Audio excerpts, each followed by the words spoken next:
Este podcast é uma produção Reverber.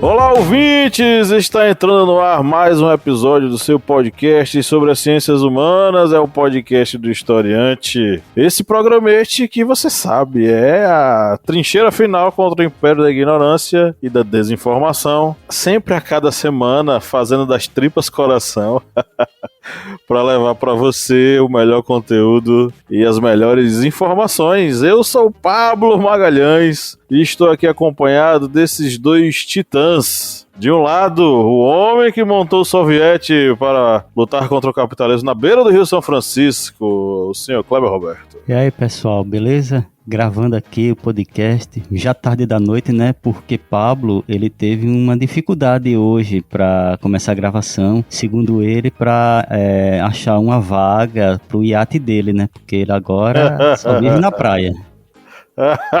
Dá pra ouvir até as ondas do mar no fundo. Se o ouvinte parar pra escutar bem assim, ó, devagar, no ouvidinho, ele consegue. Como uma onda no mar, né? E das Minas Gerais, ele, o ridículo das Minas Gerais, o senhor Felipe Bonsanto. Bom dia, boa tarde, boa noite. Que bom falar aos ouvidinhos de vocês novamente. Não estamos na praia como o nosso chefe, né, com o belo iate que ele tem, mas aguardando os 8 graus que vai chegar essa madrugada em Minas Gerais. Vai nevar em Minas Gerais, olha só, hein? Vai ter aquela geadinha de madrugada. 8 graus com café, pão de queijo. Pão de queijo leva algum acompanhamento, Felipe? O verdadeiro pão de queijo, ele não tem acompanhamento, mas existem algumas, vamos colocar assim, firulas, que as pessoas recheiam o pão de queijo, e dá para rechear ele de várias formas, né? Tem de frango, tem com carne de porco, com calabresa, tem com goiaba e queijo, que tem um nome que eu esqueci agora, que o pessoal fala, que quando junta, Romeu tem e de Julieta? várias formas. Romeu e Julieta, é isso, obrigado. Tem com doce de leite, pão de queijo com doce de leite, é muito gostoso, inclusive. Gente. Tem de várias formas, pão de queijo para assim, ó. Tem pão de queijo em pote, que ele vem recheado em pote, entendeu? Você faz com polvilho. Por um segundo eu lá, achei ó. que ele ia falar, tem pão de queijo em pó. Não, ainda não. Ainda não. Tem o polvilho, que tem o polvilho que é assim, para começar o pão de queijo, né? A NASA vê um pão de queijo em pote e vem direto. Tem nem pra onde correr. Eu acho que o Aécio Neves curte essa ideia aí do pão de queijo em pó. Ele cheira o pó do... o pó do pão de queijo. Miserável.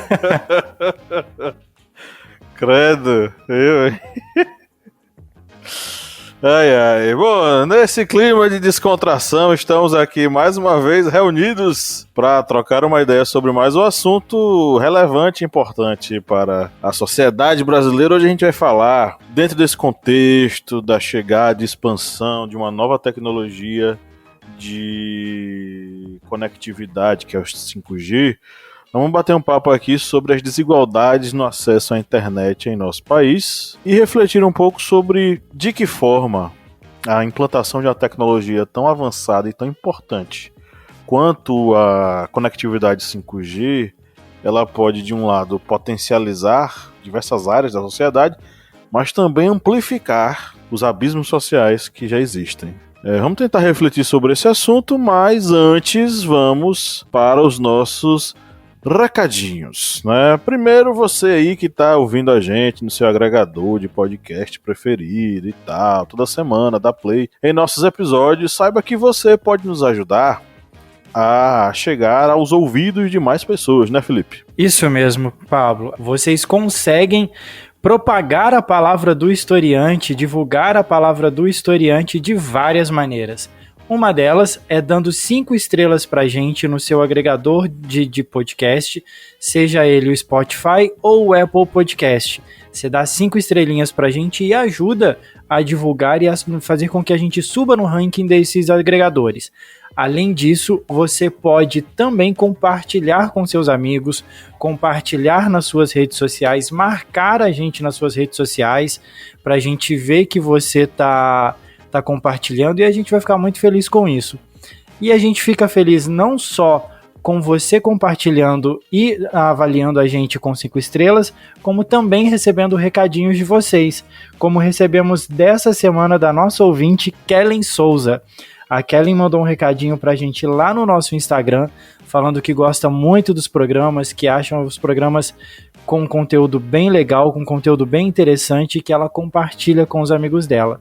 Então, Kellen, agradeço muito o feedback que você deu pra gente. É por você e pelos nossos outros ouvintes que a gente tá aqui toda a semana, faça chuva, faça sol, para trazer conteúdo de qualidade para vocês. Beleza. Um grande abraço, Kellen. Muito obrigado, né, por compartilhar com a gente o que você tá achando dos nossos episódios, enfim. Pra gente é muito significativo, tá? E Kleber Roberto traz o aviso da nossa editora parceira, né, Kleber? Isso mesmo, pessoal. Estamos aí com um cupom de desconto junto à editora Contexto, editora parceira aqui do Historiante. O cupom de desconto é Historiante20. Esse cupom de desconto vai estar aqui na descrição deste episódio e com ele você pode adquirir vários livros de excelente qualidade, que é uma marca da editora Contexto.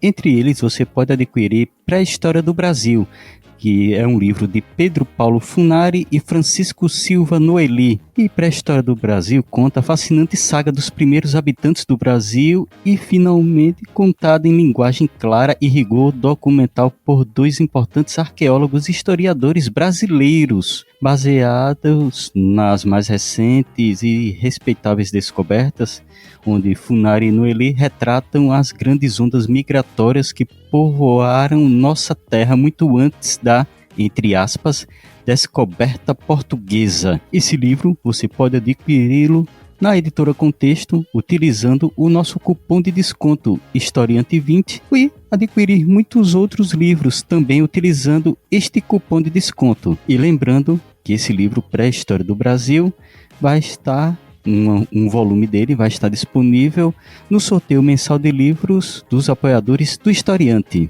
É isso aí. Participe você também pelo apoia.se/historiante ou no aplicativo da Aurelo, pagando R$4 mensais, ou através do Pix do Historiante, ou historiante@gmail.com. Você pode colaborar com qualquer valor. Participa do sorteio mensal de livros e ainda recebe conteúdos exclusivos, podcasts, aulas, enfim, no nosso grupo secreto. Bom, vamos para o nosso giro de notícias, Felipe Bonsanto. Bora lá!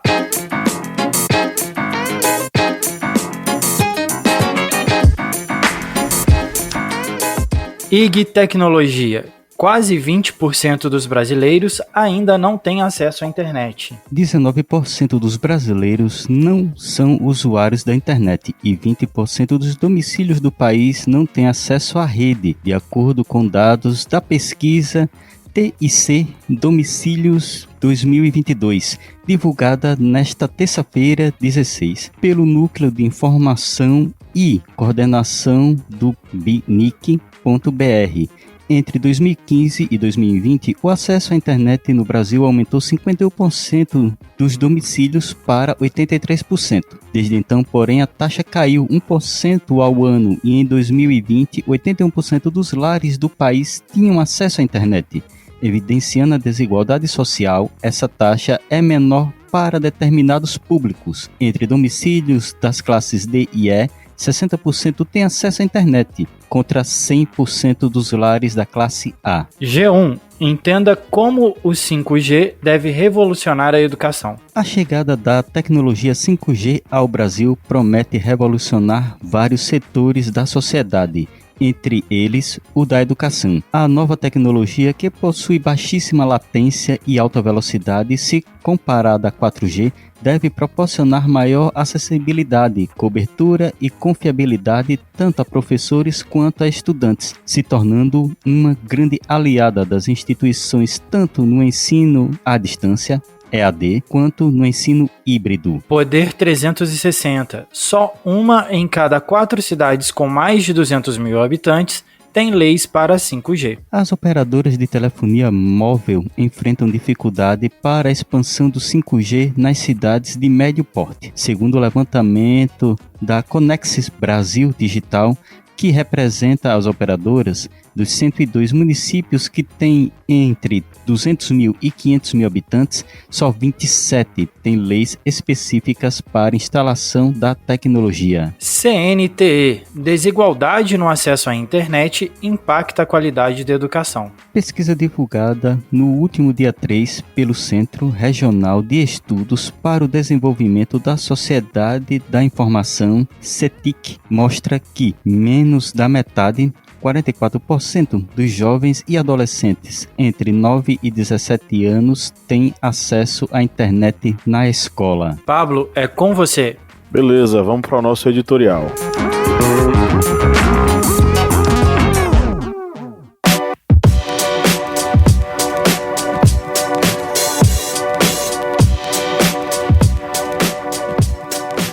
A desigualdade de acesso à internet no Brasil é uma realidade que merece nossa atenção e reflexão. Enquanto alguns têm ampla conectividade e acesso a recursos digitais, outros são privados dessa oportunidade fundamental. Essa disparidade reflete e amplifica as desigualdades socioeconômicas existentes em nosso país. A internet se tornou uma ferramenta indispensável para o desenvolvimento pessoal, social e econômico. Ela permite acesso a informações, educação, oportunidades de emprego, serviços públicos, entretenimento e muito mais. No entanto, milhões de brasileiros não têm condições de aproveitar plenamente os benefícios dessa tecnologia. Uma das principais causas dessa desigualdade de acesso é a distribuição desigual de recursos. Nas áreas urbanas e nos centros econômicos mais desenvolvidos, a infraestrutura de internet é mais avançada, com maior velocidade e estabilidade de conexão. Por outro lado, nas áreas rurais e nas regiões mais remotas, essa infraestrutura é precária ou inexistente. Além disso, o custo da conexão à internet também é um fator limitante. Muitas famílias de baixa renda não têm condições financeiras de arcar com os altos custos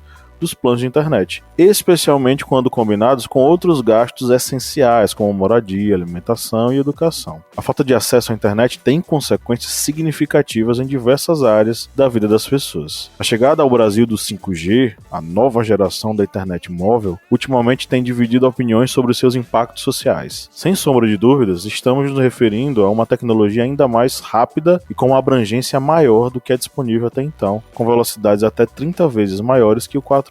No mundo ideal, em que as oportunidades chegam para todos, a distribuição do 5G seria realizada de forma massiva. Contudo, caminhamos a passos lentos nessa virada de chave tecnológica. Estamos implementando a 5ª geração de conexão, enquanto milhares de pessoas seguem isoladas no ambiente digital, seja por falta total de acesso à informação via internet, ou por não ter um mínimo de alcance por meio de gerações anteriores, como o 2G e o 3G. Além disso, sabemos que a tecnologia só funcionará em aparelhos e planos de telefonia que estão adequados a essa novidade. E não é todo mundo que tem poder aquisitivo para trocar de smartphone durante uma crise econômica. A boa notícia, pelo menos, é que assim como suas antecessoras de transporte de dados, a cobertura 4G segue em funcionamento nos dispositivos atuais. E com o tempo, a expectativa é de que os novos modelos de celulares incorporem, desde a fábrica, a compatibilidade do 5G. Sem sombra de dúvidas, estamos diante da possibilidade de uma revolução sem precedentes do ponto de vista da conectividade, mas é uma revolução ainda para poucos, numa sociedade desigual como a nossa.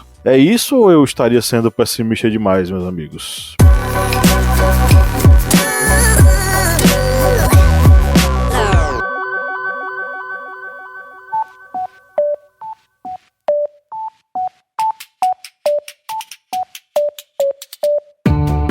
Me diga uma coisa, Lídia Verônica, qual é o melhor lugar para ouvir podcasts? O melhor lugar para ouvir podcast, para mim, é na cama. Mas para todo mundo, é o Orelo. Com certeza. Além de tudo, o Orelo nos remunera. Cada clique seu ajuda o nosso projeto a crescer. Então quer dizer que só de a pessoa ouvir, dar o play lá nos episódios, isso já nos ajuda? Nem precisa a pessoa pagar? Exatamente. Se você não pode ou não tem interesse em ser um apoiador, mas acha o nosso projeto legal, vai lá no Orelo e dá essa força pra gente.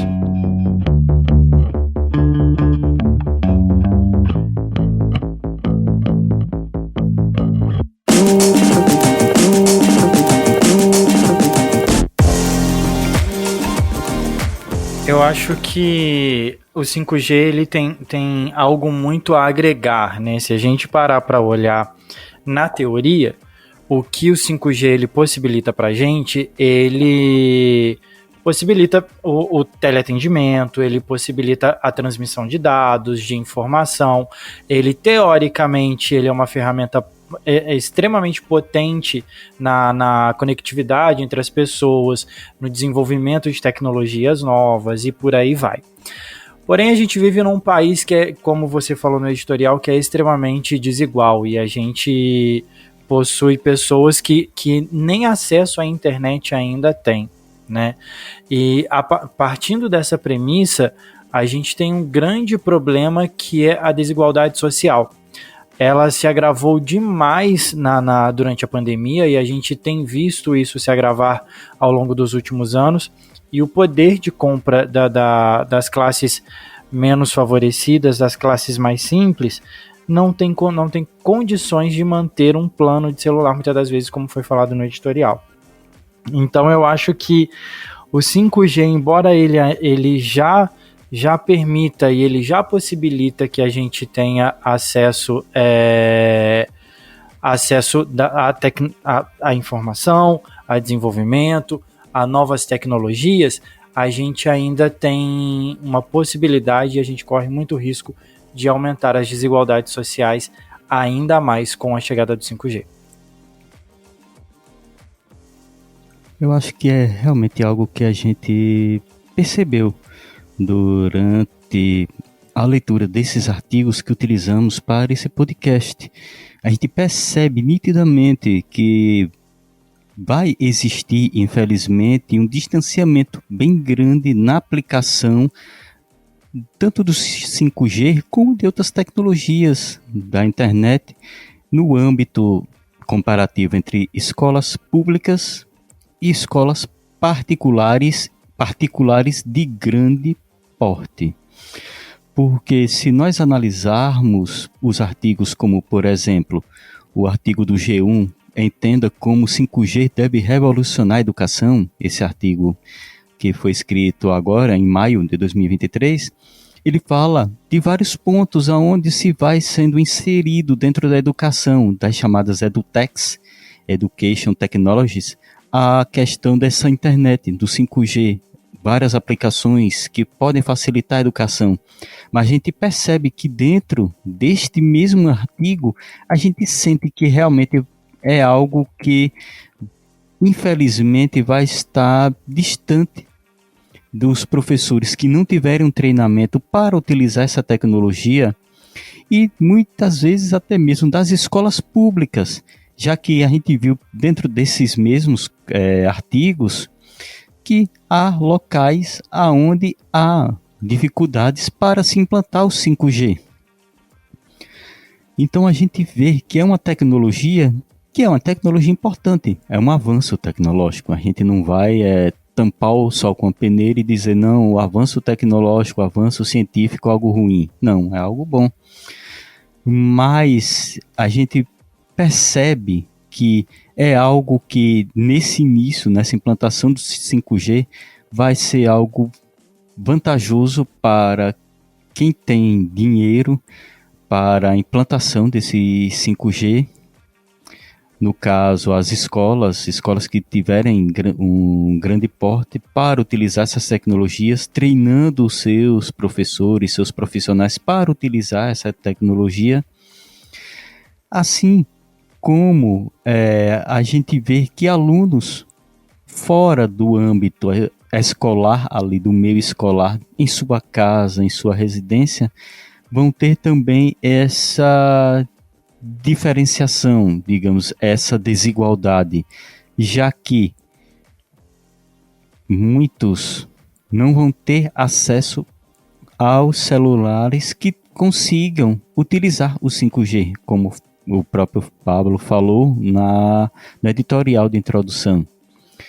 Então, novamente, vai haver essa desigualdade dentro do âmbito escolar como fora desse âmbito.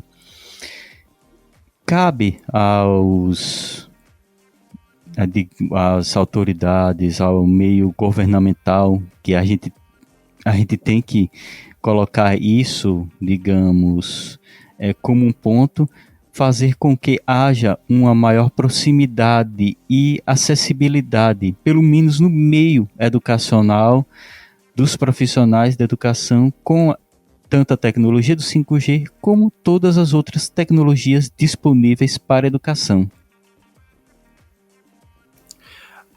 A gente conversou com o Gustavo Longo, que ele trabalha na área de tecnologia, e a gente perguntou exatamente sobre isso, sobre os impactos da tecnologia do 5G na nossa sociedade, e o que ela pode mudar e o que ela vai interferir na nossa vida quando ela realmente estiver potencializada e estiver efetivamente funcionando. A gente vai ouvir um áudio dele falando sobre isso agora. A tecnologia 5G promete revolucionar a comunicação, a economia e a sociedade, com velocidades de conexão até 100 vezes maiores que o 4G, maior capacidade de transmissão de dados, menor latência e maior confiabilidade. Mas quais são os impactos no cotidiano do cidadão médio brasileiro com a chegada dessa tecnologia? A tecnologia 5G requer uma infraestrutura de antenas, cabos e dispositivos compatíveis que demandam altos investimentos e podem enfrentar resistências de setores da sociedade, como ambientalistas, urbanistas e até teóricos da conspiração. Além disso, é preciso avaliar os benefícios e os riscos do 5G para o cidadão médio brasileiro, que já convive com desigualdades sociais, digitais e educacionais. Por um lado, o 5G pode ampliar o acesso à informação, à educação, à saúde, à cultura e à participação política, por meio de serviços e aplicativos mais rápidos, interativos e inteligentes. Por outro lado, o 5G pode aprofundar as brechas entre os que podem e os que não podem usufruir dessa tecnologia, sejam por questões de renda, localização, segurança ou até de privacidade. Além disso, o 5G pode gerar novos desafios éticos, legais e sociais, como o aumento da vigilância, manipulação, da dependência e da obsolescência tecnológica. Portanto, o 5G não é apenas uma questão técnica, mas também política, econômica e cultural, que afeta o cotidiano do cidadão médio brasileiro de forma complexa e contraditória. É preciso acompanhar de perto o desenvolvimento dessa tecnologia, seus usos e seus efeitos, e exigir que ela seja regulada, fiscalizada e democratizada, para que sirva aos interesses coletivos e não apenas aos lucros de poucos. Perfeito.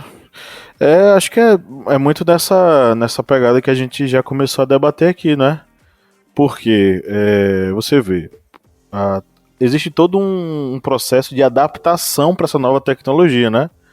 Adaptação de antenas, adaptação de cabeamentos, adaptação de aparelhos para poder receber 5G. Só que aí vem justamente essa questão. Estamos num país permeado pelas desigualdades. Um país permeado por desigualdades regionais, por desigualdades sociais, por desigualdades de gênero, de raça. Então, é uma tecnologia revolucionária, né? O Gustavo trouxe aí diversos dados que mostram como ela pode ser, como ela vai impactar de uma forma, inclusive, positiva. Só que a gente faz parte de uma sociedade extremamente desigual. Por exemplo, tem uma matéria aqui do Poder 360 dizendo que só uma em cada 4 cidades com mais de 200 mil habitantes tem leis para 5G. Ou seja, essas cidades não é nem uma questão puramente de infraestrutura. Elas não têm uma legislação que permita o processo de instalação do 5G em seus territórios, né? O levantamento é feito pela Conexis Brasil Digital e diz que 102 municípios que têm entre 200 mil e 500 mil habitantes, desses 102 municípios, só 27 têm leis específicas para instalação dessa tecnologia. Então, são várias as cidades que estão dentro desse processo. A lista é gigantesca, não vou ter como mencionar todos aqui. E aí vem a informação de que a Anatel, a Agência Nacional de Telecomunicações, determina que o sinal 5G deve ser instalado nas cidades com mais de 500 mil habitantes até julho de 2025. Nas cidades com menos de 200 mil habitantes, com antena aí para cada 15 mil pessoas, a instalação deve ser feita até julho de 2026. Então é um processo que vai levar entre 2 e 3 anos até se complementar em cidades de médio e grande porte, né, no caso. Então, assim, a gente ainda vai demorar muito para ver esse 5G instalado em cidades menores dos interiores. Elas ainda vão ficar marginalizadas, a nossa clássica desigualdade regional que ainda permeia. Agora, eu vou só levantar aqui uma contradição, vê só. O Brasil é um país com essas desigualdades, mas segundo o levantamento da revista Piauí, os dados foram levantados juntamente com a Global Overview Report da organização Capius e do painel Igualdades da revista Piauí. Eles chegaram à conclusão, de acordo com os dados, de que o brasileiro hoje, e aí pegando dados até 2022, quem são os brasileiros com acesso à internet? 84% dos brasileiros hoje têm acesso à internet. É um dado engraçado, né? A gente está falando aqui sobre as dificuldades que muitos brasileiros têm de se conectar.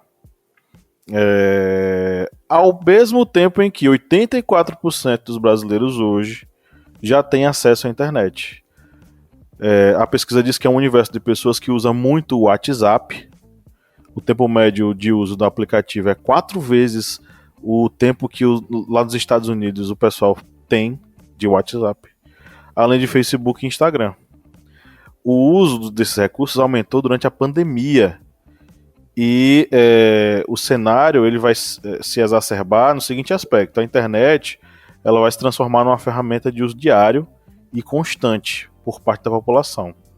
Então, eles fazem um recorte de 10 anos, um comparativo de 10 anos. E eles chegam a esse número que, assim, ressalta aos olhos, né? 84% dos brasileiros conectados. Agora a pergunta que fica é: que tipo de conexão esses brasileiros têm? Aí eu fico pensando, né, sobre essa questão da conectividade. Esse processo de implantação do Pix, ele forçou muitos... Na verdade não forçou, mas talvez impulsionou muitas pessoas que antes não utilizavam o celular a ir atrás de um celular, em especial os comerciantes, os pequenos feirantes, enfim, por conta de que isso poderia lhes auxiliar no processo de venda. Então muitos acabaram ou comprando um celular pela primeira vez, ou comprando um pacote de dados móveis pela primeira vez, para poder fazer as transações eletrônicas, as transações online. Consequentemente, abriram uma conta digital. Consequentemente, passaram com o acesso aos dados, usufruir da conectividade através das mídias sociais, Facebook, Instagram, TikTok, Twitter e por aí vai. Então, a pesquisa mostra, né, lá da revista Piauí, que realmente o processo da pandemia intensificou esse quadro de pessoas conectadas. E aí que tá, qual é a qualidade dessa conexão, né? A gente está discutindo aqui a chegada de um 5G, uma tecnologia muito mais avançada, a 5ª geração da internet de dados, com muito mais velocidade, com muito mais qualidade. Que tipo de qualidade de internet essas pessoas estão tendo acesso, né? 2G, 3G, talvez 4G, né? Então fica aí a pergunta no ar. Teve o nosso apoiador, nosso querido Flávio Santos, que mandou um áudio aqui pra gente para fazer girar essa roda. Vou botar aqui para vocês, tá? Olá, amigos e amigas do Historiante. Estou aqui participando uma vez mais da gravação do podcast. Sempre uma alegria, uma honra, ainda mais de um tema que é tão importante e tornou-se bastante recorrente devido à pandemia, que é a desigualdade no acesso à internet. E isso é um grande impeditivo ao acesso à cidadania, pois atrapalha o acesso aos estudos, aos negócios. E aqueles que ainda conseguem adquirir algum plano, né, as operadoras vendem com uma promessa de que atinge tal capacidade, tal conectividade, que, no entanto, isso nunca acontece, geralmente não acontece. E a resposta é sempre a mesma, com aquele gerundismo: estamos trabalhando, estamos investindo, estamos inovando, e sabemos que isso não é verdade. E quando uma determinada região recebe mais investimentos, no caso, recebe mais antenas, mais sinal do que outras, para mim, é fruto de uma mentalidade colonial, que é essa maldição que nós temos no nosso país e que ainda atua com força total. Penso, será que o desenvolvimento e o acesso das camadas mais populares ao mundo tecnológico é uma ameaça? Obrigado e um abraço a todos vocês. Eu ia fazer um comentário até no que ele fala a respeito de comunicação, de conexão, né, de acesso a dados, tudo, e até, fazendo até um comparativo com o que você falou agora há pouco. Se a gente, sobre a qualidade disso, né? Se a gente parar para pensar, essa semana eu estava até fazendo a troca de plano do plano da minha operadora, e eu comecei a perceber que em todas as operadoras você tem um acesso gratuito a algumas redes sociais. Você não consome sua internet, você não consome seu pacote de dados, e você tem acesso a algumas informações, algumas redes sociais ali. Isso é muito complexo, e também pegando nessa questão que ele fala, né, do acesso à informação, que qual tipo de informação que essas pessoas vão ter e acesso a quais informações elas vão ter nessas redes sociais. A gente sabe que muitas das vezes nas redes sociais a gente tem centenas, milhares de fake news sendo propagada. Então isso é muito complexo e dificulta muito a comunicação de maneira correta, o acesso à informação de qualidade e acesso à informação com veracidade para essas pessoas.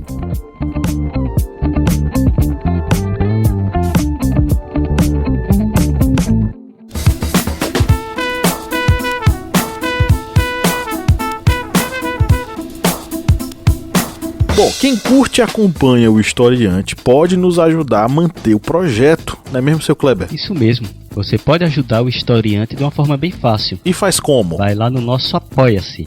O link é apoia.se/historiante. E além de estar contribuindo com o portal Historiante, você também vai ter uma série de vantagens, como fazer parte do nosso grupo secreto no Facebook, fazer parte também do sorteio mensal de livros. Olha só quantas vantagens para você, e tudo isso a partir, olha só, de R$4, que não dá nem para pagar meio litro de gasolina nesse ano agora de 2022.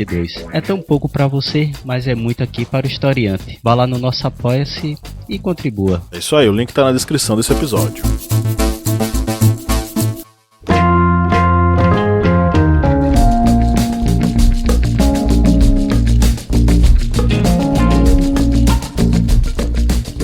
E só sobre essa última coisa que o Flávio perguntou, porque ele lançou a provocação aí pra gente, né? É uma ameaça a partir do momento em que, se pessoas periféricas têm voz e começam a adquirir voz e são ouvidas através da internet, assusta os grandes monopolizadores do poder, né? Porque a partir do momento em que as pessoas periféricas marginalizadas conseguem voz, espaço e acesso a algo que até então lhes era restrito, faz com que os movimentos populares eles tenham mais força, né? Então tem muito a ver com isso, né? Com esse medo de que as classes populares se apoderem de coisas que até então eram restritas às classes mais abastadas, né? Exatamente. Pegando esse ponto que o Flávio ele abordou, que foi muito perspicaz nisso, a implantação, por exemplo, dessa nova tecnologia do 5G, da forma que está sendo implantada, que infelizmente vai ser uma tecnologia cara, ela vai segurar muito a questão da própria informação e dessa divulgação de informações para grupos restritos, grupos que tenham condições financeiras de, por exemplo, um plano de celular do 5G, ter esse celular que tem essa tecnologia maior e também saiba utilizar essa tecnologia, porque não adianta ter a ferramenta se você não sabe utilizar a ferramenta. E as classes mais populares, elas ficando alheias à informação, a essa voz que elas podem ter, elas são muito mais facilmente manipuladas. Por isso que é importante, dentro do meio escolar, a educação, digamos, voltada para o meio digital. Muitos pais, muitas pessoas acham estranho quando se comenta nesse sentido, uma educação que venha a fazer com que a criança tenha interesse em pesquisar algo que seja proveitoso na internet, porque, como bem dito Felipe, tem muita informação que na internet e muita informação falsa. A partir do momento em que a escola ela não consegue fazer com que o aluno ele venha a utilizar essa ferramenta de forma proveitosa, isso vai ser algo nocivo mais na frente, porque a partir do momento em que esse aluno, esse adolescente, por exemplo, ele vai tendo acesso a mais informações, muitas vezes ele vai estar tendo acesso a teorias da conspiração, a fake news, a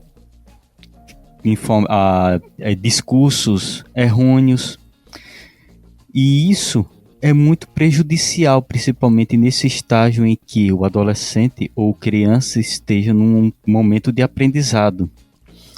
Algo interessante, por exemplo, vou citar rapidamente um exemplo que tive com meu filho, que ele já tem 11 anos, e ele estava vendo um gameplay de, acho que era Minecraft ou era Roblox, um desses dois, em que um dos grupos ele criava uma estátua bem grande, tipo um deus, e outro grupo também, e a missão de um era destruir a estátua do outro. Aí eu disse, isso aí tem conotação, isso aí era similar ao que ocorria há milhares de anos atrás. Aí ele vai perguntando, eu fui explicando, na região em que teve povos tipo Mesopotâmia, Assírios, aquela região da Babilônia, num período se ocorria esses guerras em que uma tribo ele forçava a outra tribo derrotada a adorar seu Deus, ou seja, fazendo essa conotação com o meio digital que ele está tendo acesso, para mostrar um interesse ao que é o conteúdo de história. E é exatamente isso que deve ocorrer. Não se inibir e não dizer a internet é mal, as redes sociais são ruins, mas dizer que naquilo ali tem muita coisa boa sim, muita coisa proveitosa. E até a escola é um espaço onde isso deve ser desenvolvido, né? Igual você falou da experiência que você teve com o seu filho. O ideal e o interessante seria trazer isso para dentro da sala de aula, trazer isso para dentro do currículo da escola, né? A gente apresentar para os alunos formas disso, né? Então, assim como o Flávio falou, dar poder à voz dessas pessoas e utilizar isso dentro da escola, ajudando com que eles saibam divulgar, o que divulgar, como pesquisar, aonde buscar informação de qualidade. Então, é uma possibilidade de potencializar e de utilizar essas ferramentas. Mas para isso também a gente precisa de investimento e desenvolvimento social para ajudar essas escolas e essas famílias a terem acesso a isso. Sem dúvida. E olha só como o Brasil é contraditório, né? Vamos lá, para a mesma pesquisa da Piauí que eu estava falando, diz o seguinte, o país tem 18 milhões de pessoas conectadas à internet, mas sem acesso a saneamento básico. A pesquisa mostra que 181,9 milhões de brasileiros tinham conexão com a internet em janeiro de 2023. Agora, 9,9% dessas pessoas, que é o equivalente a 18 milhões de pessoas, não tinham acesso a serviços de saneamento básico. Os dados, eles mostram que, dentre os brasileiros conectados à internet, mais de 9 milhões recebem salário inferior a R$ 550. De nada vai adiantar você ter acesso unicamente à internet. Vamos pensar no seguinte aspecto. Por mais que a internet, por mais que, sei lá, o 5G chegue o mais longe possível, a gente ainda vai ter muitos e muitos brasileiros, milhões de brasileiros, que eles não vão ter condição de acessar a esse serviço por questão de grana, e muitas vezes vão ter acesso à internet, mas não vão ter acesso a questões básicas, como o próprio saneamento básico.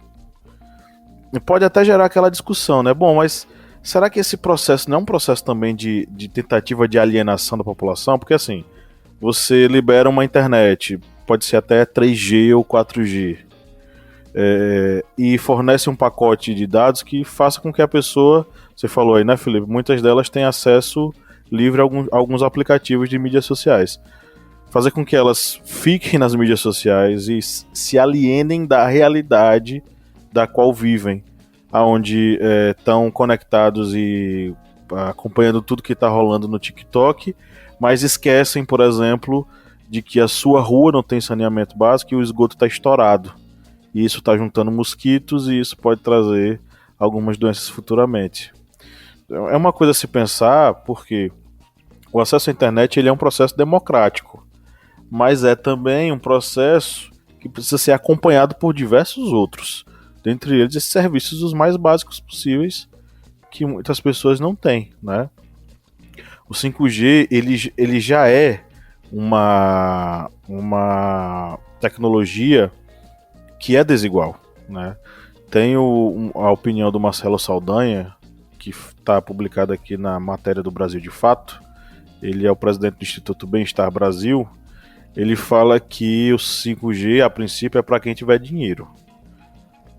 Ele fala, as áreas que hoje ainda estão desassistidas por conta até do próprio modelo de negócio não terão problema resolvido com a chegada do 5G. Pelo contrário, essa tecnologia provavelmente vai demorar muito mais tempo para chegar a essas localidades. Ou seja, o 5G ele vai ser um processo de implantação que vai seguir o ritmo centro-periferias. Ele vai começar pelos centros e muito tempo depois, ele vai chegar nas periferias. Nossa apoiadora Poliana Siqueira, nossa querida apoiadora Poliana Siqueira, que é nosso ouvinte também, né, que está sempre ligada com a gente todo finalzinho de semana, mandou também um áudio aqui, eu vou botar para vocês. Olá a todos os historiantes. É importante a gente deixar claro que no Brasil, quando se trata de questões sociais, a gente vive uma balança em eterno desequilíbrio. A internet, para muitos, o que é básico para outros é um artigo de luxo, né? A gente viu de forma escancarada essa demonstração gritante na pandemia. A gente teve crianças e muitos jovens perdendo o ano letivo por não terem o acesso ao estudo de forma online, né? Que seria por meio da internet. A gente teve pessoas que não tiveram acesso ao auxílio emergencial devido a não terem também o acesso à internet. Então, quando a gente fala, é muito fácil a gente até acreditar que todo mundo hoje em dia é muito difícil não ter um acesso à internet. Mas para muitos isso ainda é uma realidade gritante, né? E a gente viu na pandemia quem mais se prejudicou com isso. E ela mandou também uma provocação aqui pra gente, perguntando se a gente acredita que alguém vai trabalhar para que essa realidade mude ou vai ser mais um entre vários outros direitos que vão ser precarizados, alimentando o sistema capitalista. Só quem tem dinheiro é quem tem acesso. O que vocês acham, pessoal? Eu acho que essa questão dessa luta vai ser algo complicado para mudar essa realidade, porque infelizmente os detentores do poder, os detentores, por exemplo, da tecnologia, das mídias, da própria, digamos, da tecnologia em si, eles não vão querer que haja uma difusão tão rápida e um acesso a condições iguais. Porque a partir do momento em que haja essa condição igual de acesso de pesquisa e de conhecimento, vai haver uma paridade nas condições em determinado momento. E isso não é interessante para os detentores do poder. Pegando exatamente um pouco do que Pablo falou, é mais fácil ter comunidades que sejam humildes, que fiquem alienadas. E acaba fazendo até mesmo um ponto com o que o Flávio falou. A população, ela deixa de ter voz. A partir do momento em que ela não tem voz, ela está mais suscetível a ser alienada. E a questão até que Pablo falou, por exemplo, das redes de esgoto, no artigo anterior, que tem mais acesso à internet do que a saneamento básico, a falta de voz das pessoas faz com que eles não venham utilizar a própria ferramenta que tem em mãos, a internet, para lutar por esse direito. Subir fotos, subir hashtags, subir vídeos em redes sociais, reclamando aquilo constantemente, todo dia, para mostrar para as outras pessoas que as autoridades competentes daquele determinado problema não estão fazendo nada por aquilo. E esses políticos, eles sentem medo, principalmente quando está chegando o período eleitoral, de ver essa sua imagem sendo manchada nas redes sociais.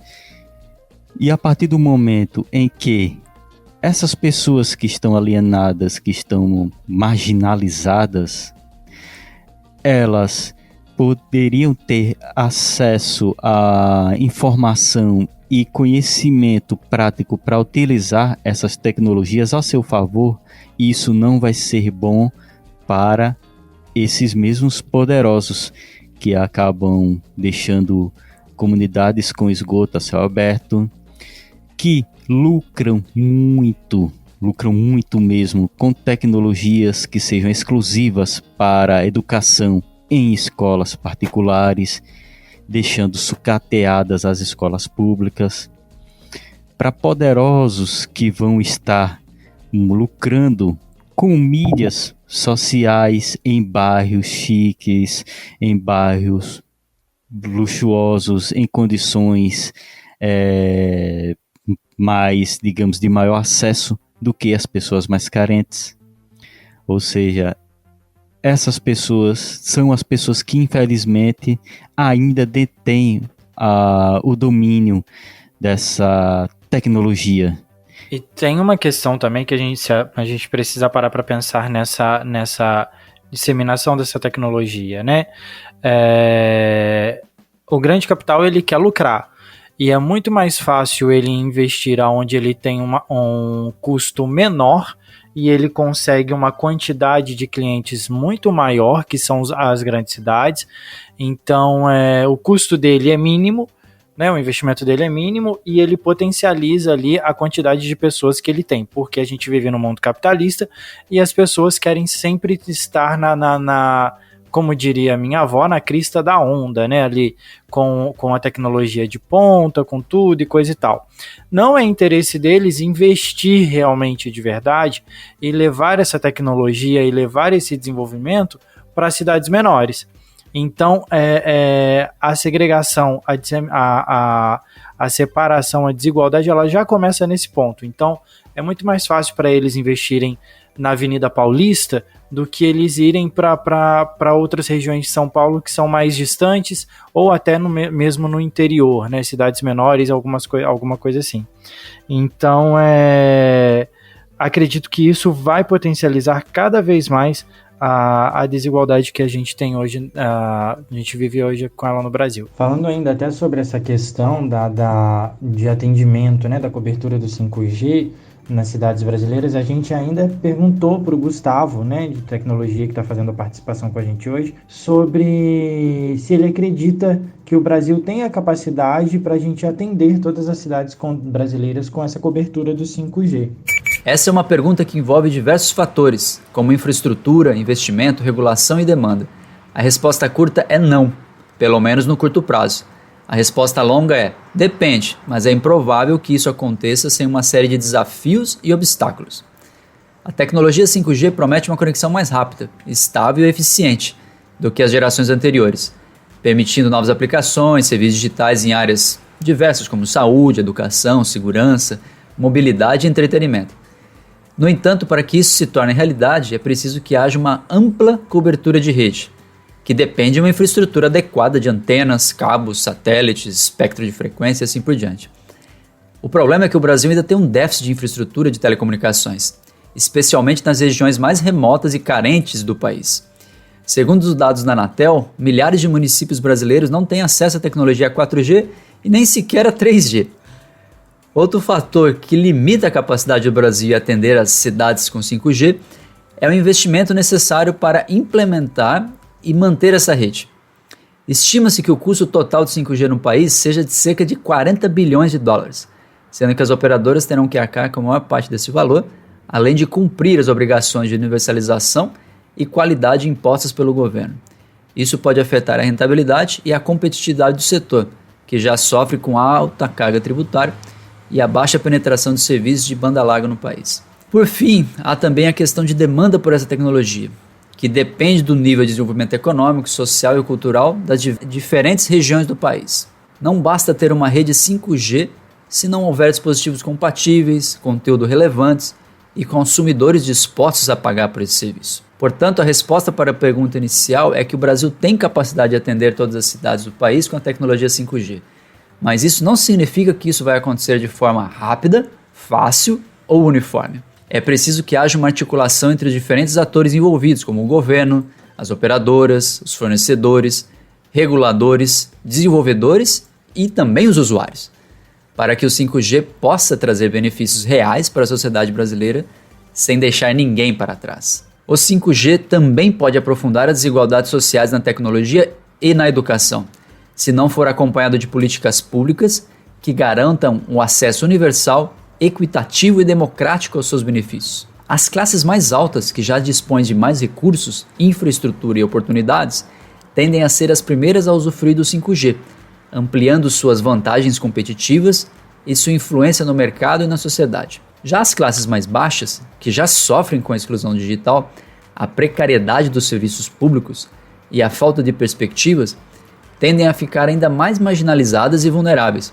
sem acesso às novas possibilidades e demandas que o 5G irá gerar. Isso pode impactar negativamente na educação, que é um direito humano fundamental e um instrumento de emancipação e transformação social. O 5G pode oferecer novas formas de aprendizagem, interação e colaboração, que podem estimular a criatividade, a autonomia e a diversidade dos estudantes, mas também pode aumentar o abismo entre os que podem e os que não podem acessar essas oportunidades, reforçando as desigualdades de renda, gênero, raça, território e de cultura. Por isso é preciso questionar e debater quem são os atores, os interesses e os valores que estão por trás do desenvolvimento e da implantação do 5G. E como podemos garantir que ele seja um bem comum, que respeite os direitos humanos, a diversidade e a sustentabilidade, e que promova a inclusão, a participação e a cidadania de todos e todas. Pois é, se a gente for pensar o processo de difusão da internet no Brasil, sempre foi um processo desigual, né? A internet no Brasil ela tem uma história, inclusive, acidentada do ponto de vista da difusão. A primeira conexão que a gente vai ter de internet no Brasil foi dentro da universidade, foi feito na FAPESB, que é a Fundação de Pesquisa do Estado de São Paulo, que fez uma conexão com uma instituição nos Estados Unidos.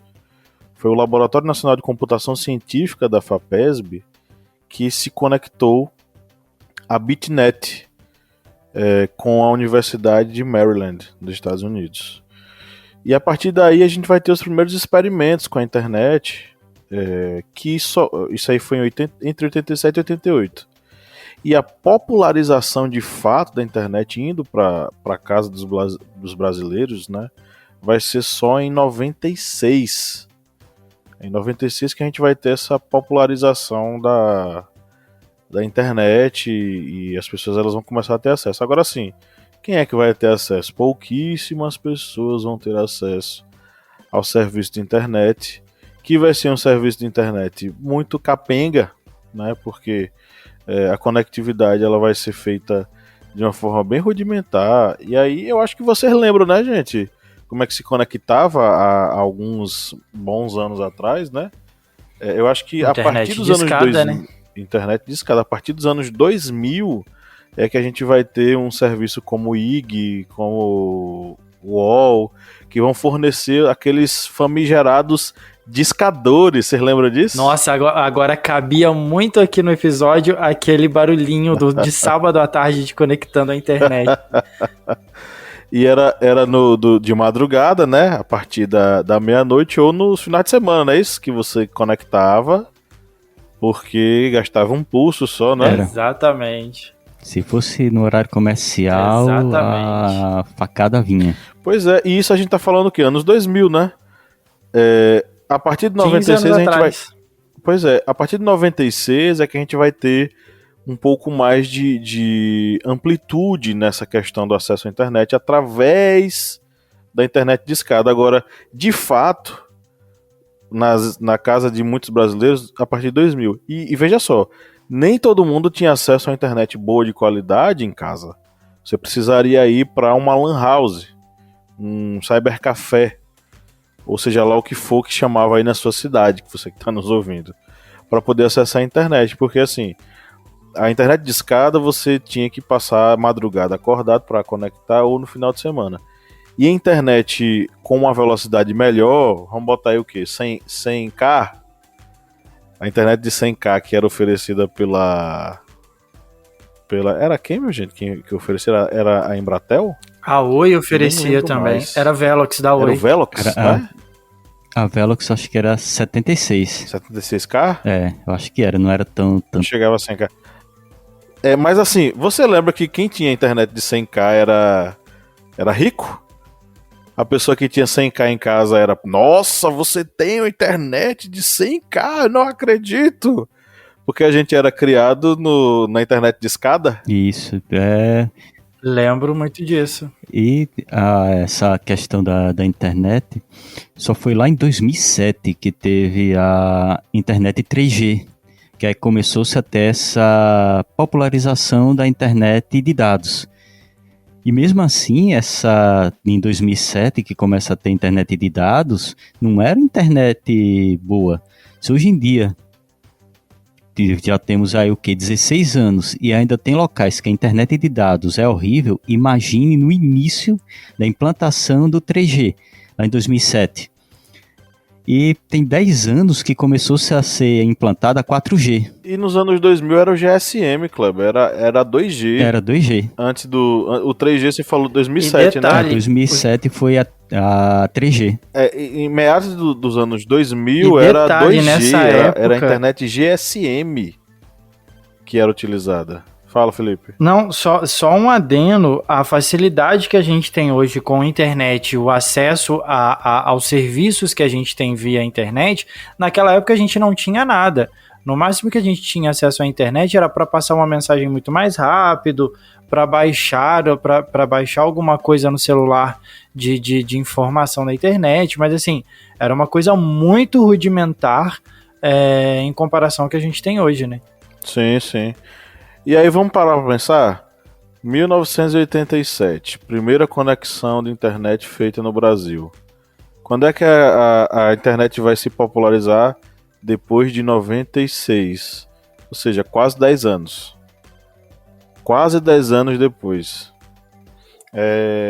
Internet de escada que a gente vai ter em casa. Ela começa a ser utilizada ali no final dos anos 90. Quando é que ela de fato vai chegar nas casas das pessoas? Enfim, 2006, 2007. Que até então nem todo mundo poderia ter, todo mundo discava, a maioria das pessoas fazia internet de escada em casa. Enfim, existe um gap muito grande. 10, 15, 20 anos. Nem todo mundo hoje tem internet em casa. Então continua aí um gap ainda maior de tempo. Então dá para pensar em relação à implementação do 5G. Quanto tempo nós vamos levar para ter o 5G disponível para todo mundo? Não é? E que todo mundo é esse? Se a gente vê que até 2006 vão ser o quê? Até 2026. As cidades menores elas vão ter acesso ao 5G, né? Vocês estão me ouvindo? Felipe, tá me ouvindo? Tô ouvindo. E só para complementar até uma... Kleber caiu. Vá, complemente. Não, até para complementar isso que você tá falando, a respeito, a gente tem até 2026 para todas as cidades terem acesso, né? Terem a tecnologia do 5G.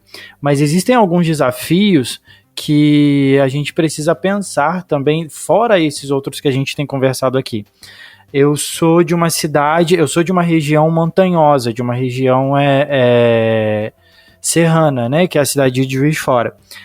Juiz de Fora hoje ela já é uma cidade preparada para receber o 5G, ela já tem a tecnologia, já tem os pré-requisitos, a quantidade de pessoas, tudo, enfim.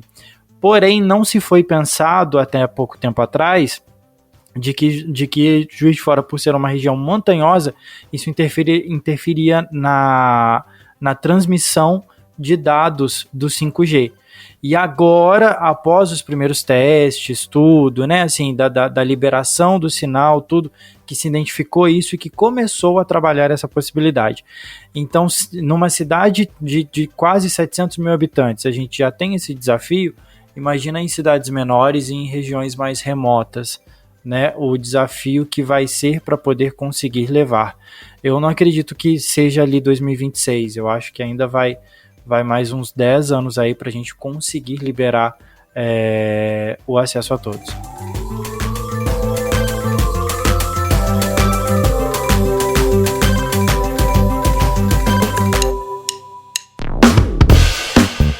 Você que é nosso ouvinte, que acompanha esse podcast a cada semana e adora ouvir os nossos papos, que tal a gente fortalecer os nossos laços de amizade? É simples demais e nem precisa pausar o episódio, né, Felipe? Exatamente, Paulo. Se você está ouvindo a gente agora, seja no Spotify ou seja na Apple Podcast, para a gente ficar mais íntimo, para a gente falar cada vez mais ao seu ouvidinho, você faz o seguinte agora. Enquanto está ouvindo a gente, vai lá, avalia a gente no seu aplicativo de áudio. Vai lá no Spotify, dá 5 estrelas pra gente. Vai lá no Apple Podcasts, dá 5 estrelas pra gente. Isso fortalece o nosso relacionamento e você fica cada vez mais perto da gente. Faz isso pra gente, dá essa moral lá agora.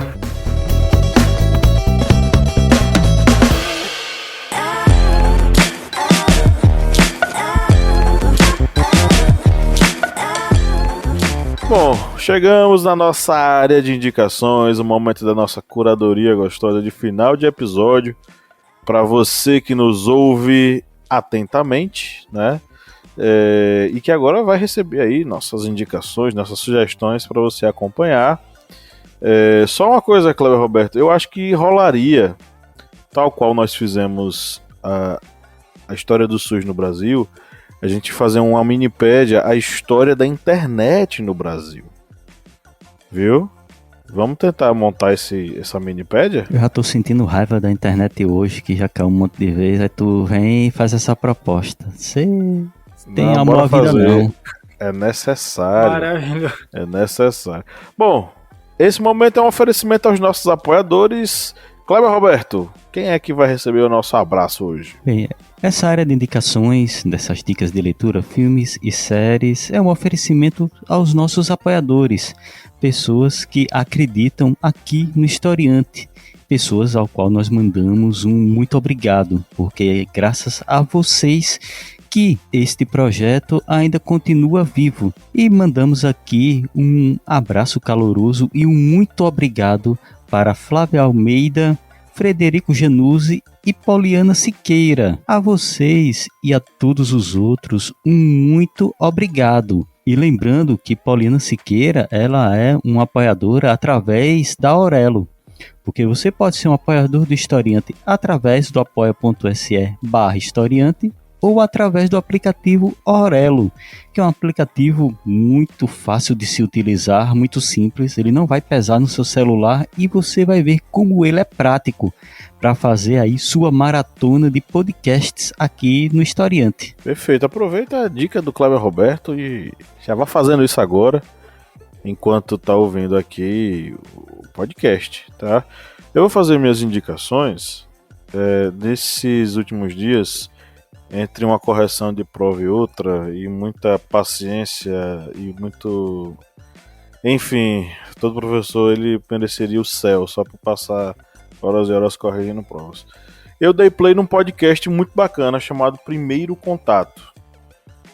Eu acho que já vai na 3ª temporada, ou é 4ª temporada, mas é um podcast que fala sobre tecnologia e sobre a chegada de determinadas tecnologias no Brasil. Eu comecei a escutar pela 1ª temporada, né? Que fala um pouco sobre a chegada dos computadores no Brasil. Então, não é só um podcast de tecnologia, é um podcast de tecnologia política, porque não se fala, quando a gente fala sobre a chegada dos computadores, não é só a chegada da tecnologia a computadores. Tem a ver, por exemplo, com o período histórico em que isso aconteceu. Por exemplo, por que aqui no Brasil nós não temos tantas montadoras produtoras de computadores? Porque no período da ditadura militar em nosso país, nós tivemos uma política de protecionismo da indústria nacional que proibiu ou inibiu a chegada de montadoras internacionais que viessem se instalar no Brasil, as multinacionais. De um lado, isso era uma tentativa de proteção para a indústria local, mas de outro lado, isso impediu que os técnicos, os desenvolvedores brasileiros, eles tivessem contato com os grupos internacionais, as indústrias internacionais que já faziam isso e tinham uma tecnologia muito avançada. Então isso meio que retardou o nosso desenvolvimento tecnológico e retardou a nossa produção de computadores. Talvez isso possa ser uma hipótese que explique o atraso que nós temos na informatização do brasileiro, né? Bom, o podcast é o Primeiro Contato. Ele é desenvolvido pelo Braincast, pela B9, né, a produtora B9, e pelo Henrique Sampaio. É um podcast muito bom. Eu acho que ele já tá na 4ª temporada? 4ª temporada não. É porque ele é entrecortado com outras produções. Não, é 2ª temporada. 2ª temporada do Primeiro Contato. Vão lá, tá aí. No seu agregador preferido, com certeza tá aí. Primeiro Contato. E de músicas para nossa playlist, vou sugerir 2 que são 2 clássicos, tá? Pela Internet, do Gilberto Gil, que foi lançada ali, acho que foi no ano 2000, né? Foi no ano 2000, minha gente? Pela Internet? Montar meu website, fazer minha homepage, com quantos gigabytes? Faz uma jangada, um barco que velé. Por volta disso. E aí o tempo passou, né? Muitos anos se passaram, e aí Gilberto Gil, ele, com todos os avanços que a internet passou, ele fez uma outra música, Pela Internet 2. Ele atualizou as informações do Pela Internet, o primeiro, e colocou novas alusões com todas as novidades que a internet passou nesses anos todos, né? Segundo a internet, essa música é de 1997. Eu ia falar isso agora, que eu pesquisei aqui. 97. E o Pela Internet 2 é de quando? Você que já tá aí com a barra aberta de Pela Internet 2. Vamos pesquisar aqui. 2018. Álbum Ok. Entre 97 e 2018, nós temos uma distância aí de 21 anos. 21 anos. 21 anos depois, aí pega a letra pra ver o contraponto, né? Que agora não se fala com quantos gigabytes, se fala com quantos terabytes, né? As coisas aumentaram bastante. Mas é interessante ver como as coisas mudaram. E as 2 músicas, elas dão conta dessas transformações, né? Bom, é isso. E aí, galera, o que vocês querem sugerir para os nossos ouvintes? Bom, eu vou fazer as minhas indicações aqui de uma vez, então. Eu tava meio relutante para assistir um filme. Eu sou meio contra modinhas. E o que é muito famosinho eu não gosto de assistir. mas no final de semana passado um amigo meu me indicou um filme, falou que, cara, você vai gostar muito, muito, muito, então assista que ele traz muitas reflexões. Tem um filme, ele é vencedor da Pena de Ouro, da Palma de Ouro na Europa, ganhou vários outros prêmios em vários festivais de filmes independentes, e ele tá no streaming da MUBI, que é conectado com a Amazon. O filme chama Close, conta a história de dois adolescentes contemporâneos a nós, dois adolescentes que moram no sul da França, numa região de algodão, de plantação de algodão, e eles têm entre ali por volta de 13, 14 anos, e eles são muito amigos. E eles sofrem homofobia dentro da escola, os dois. Não se fala, né, não se desenvolve a questão de relacionamento entre eles, alguma coisa assim, não se toca em assunto nenhum, mas um comentário homofóbico desencadeia várias outras coisas dentro do filme. É um filme onde são dois amigos e aí acontece tudo isso, até culminar no suicídio de um deles para se desenvolver o filme inteiro. E isso traz uma referência e traz algumas reflexões muito importantes a respeito de diálogo dentro da escola, de diálogo com a família, da importância da amizade e por aí vai. É um filme muito bonito, embora tenha um roteiro um pouco pesado para a história, mas ele consegue ser bem delicado no recado que ele passa. Então eu super aconselho. O filme chama Close e tá no MUBI, que é um streaming aí de filmes independentes. De música, eu vou indicar Andarilho, da Majur, que é uma música que ela fez pro esposo dela, quando eles se conheceram e quando eles começaram a namorar, ela escreveu essa música que convida ele a passar o resto dos dias da vida dela com ele, dele passar com ela. E vou indicar também Oração, da Linda Quebrada, que tem a participação também da Majur, tem a participação da Lineker, da Lia Clark, de algumas outras drags e mulheres trans. E a música fala a respeito sobre o que é a oração, o que é a ação para uma pessoa marginalizada. E a música é muito profunda, ela é muito bonita, e o clipe dela também é muito tocante, tem uma história por trás ainda de transfobia dentro do clipe, que na produção elas sofreram a transfobia ao produzir o clipe por policiais, enfim, conta toda a história também no clipe dela. Então são essas as minhas indicações aí para essa semana. Bem, eu vou fazer minhas indicações. Vou indicar aqui uma página no Instagram, que é a página de Leandro _Assis _Ilustra, porque nessa página vocês vão ter acesso aos quadrinhos dele, que é o quadrinho Os Santos, uma tira de humor ódio. E esses quadrinhos, eles vão expor uma crítica social às desigualdades que existem na nossa sociedade. Esses quadrinhos eles tiveram um grande impacto, uma grande expansão durante o período da pandemia.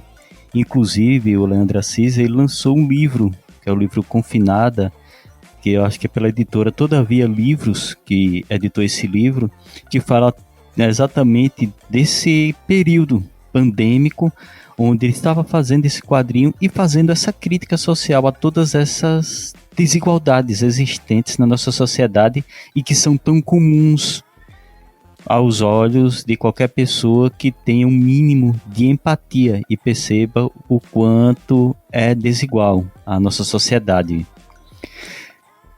Vocês vão lá, no Instagram dele é Leandro _Assis _Ilustra.